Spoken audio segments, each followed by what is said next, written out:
Hello, મારું નામ છે જીતુ પટેલ. હું યુકેથી આવ્યો છે, અમે લેસ્ટરથી. આની પહેલાં છે ને હું 3-4 વર્ષ પહેલાં મારે પાછળના 3 ઇમ્પ્લાન્ટ મેં કર્યા હતા. ત્યારે હું સર પાસે અહીંયા ગયો હતો ને મારા બીજા ફ્રેન્ડ છે એનું મારા ફેમિલી ડેન્ટિસ્ટ હતા, ડૉક્ટર કાલરિયા.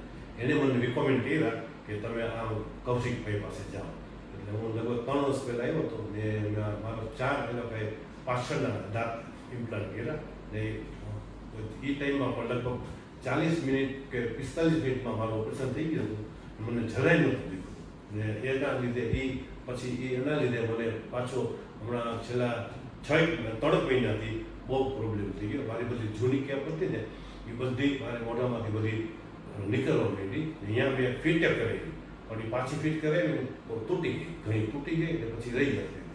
ને પછી મેં કીધું હવે આના સિવાય ઉપાય નહીં. એટલે પછી હું સીધો ત્યાંથી મેં પહેલાં ફોન કર્યો હતો રિસેપ્શનમાં કે સર છે ને, મેં કીધું હું આવું છું હમણાં એપ્રિલમાં. સર કદાચ શું સમર ટાઈમ હોય કદાચ ક્યાંક ફરવા ગયા હોય એમ તો પછી હું આ પ્રોગ્રામ ચેન્જ કરું.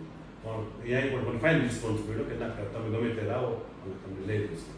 પછી તરત હું આવી બીજે દિવસે ડૉક્ટર પાસે આવ્યો. ડૉક્ટરે મેં કીધું કે મારી પાસે થોડોક ટાઈમ ઓછો હતો કે થોડુંક મને કામ છે ને આ મારો પ્રોબ્લેમ છે, મારી ઇમ્પ્લાન્ટ આ બધું તૂટી ગયું હતું, મારે શું કરે તમે મને એડવાઇસ આપો એમ.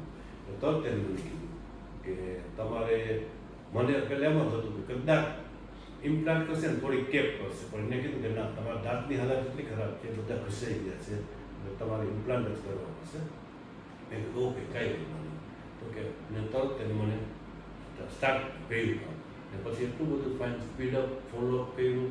પછી એ લોકોની ટીમ વર્ક હતી, પછી બધાએ કોઓપરેટ કર્યું, બધું સરખી રીતના સ્ટેપ વાઇઝ સમજાવે. આપણને ના સમજાય તો આપણે 2 વાર એને કહીએ તોય પણ એ લોકો 2 વાર હસીને સરખી રીતના સમજાવે.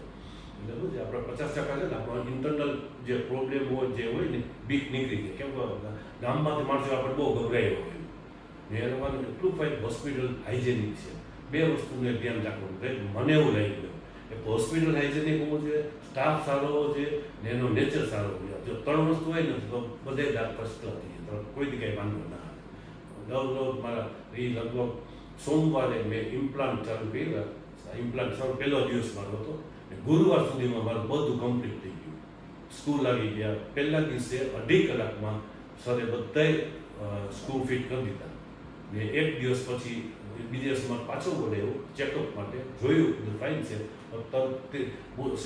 વેનસડેના મને ટેમ્પરરી મોલ્ડ ફિટ કરી દીધું, કરી દીધું. પછી એને પાછું ફાઇન સેટ કરી દીધું ને પાછા ફોલોઅપ કરાવે, ચેક કરાવે કે લાગે કાંઈ ઇન્ફેક્શન એવું કાંઈ નથી.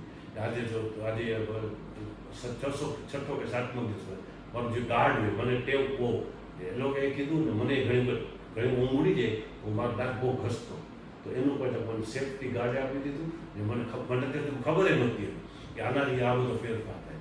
એટલે એ લોકોનું પ્રોપર કેર, ગાઈડન્સ, એક્સપ્લેન બધું સમજાવે. એટલે ભવિષ્યમાં શું છે આપણો પ્રોબ્લેમ આપણને ખબર પડે, આપણે સુધરી જાય ને આપણા ફાઇન દાંત ફ્યુચરમાં કોઈ જગ્યાએ પ્રોબ્લેમ ના થાય. ડેફિનેટલી મને એમ થાય કે હું બધાને રિકમેન્ડ કરીશ. ને મારા ઘણા બધા ફ્રેન્ડ મને પૂછતા હોય છે, બધા પૂછતા શું થયું, કેવું લાગ્યું, કેટલું દુખતું હતું, શું થયું, આટલી વારમાં થઈ ગયા. બહુ ફાઇન છે.